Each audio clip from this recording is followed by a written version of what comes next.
A4C all for Christ. నేను బ్రతుకు దినములన్నయూ కృపాక్షేమములే నా వెంట వచ్చును. చిరకాలము యెహోవా మందిరములో నేను నివాసం చేసేదను. కీర్తనలు 23:6.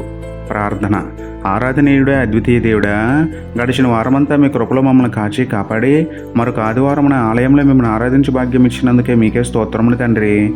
అయ్యా, మేము బ్రతికిన దినములన్నీ క్రమం తప్పకుండా మందిరానికి వెళ్తూ ఆత్మతో సత్యంతో మిమ్మల్ని ఆరాధించేందుకు మీ కృప మాపై చూపండి తండ్రి. మేము బ్రతుకు దినములన్నిటినూ మాకు క్షేమమును అనుగ్రహించండి. సంతోష హృదయంతో మిమ్మల్ని స్తుతించే ధన్యత ఇవ్వండి తండ్రి. మీ శరీర రక్తములైన రొట్టె ద్రాక్షారసములను యోగ్యంగా స్వీకరించి బ్రతికినంత కాలం మీకు సాక్షులుగా జీవించేందుకు సహాయం చేయండి దేవా. మాలో జీవమున్నంత వరకు సజీవుడైన మీ సన్నిధిలో మిమ్మల్ని ఆరాధించే శక్తిని మాకు ఇవ్వమని వేడుకుంటూ సర్వశక్తిమంతుడైన మీకే స్తుతులు చెల్లించుకుంటూ నమ్ముటని వలనైతే నమ్మువానికి సమస్తమును సాధ్యమే అన్న విశ్వాసంతో యేసయ్య పరిశుద్ధ నామంలో ప్రార్థించి పొందుకున్నాము పరమ తండ్రి. ఆమేన్.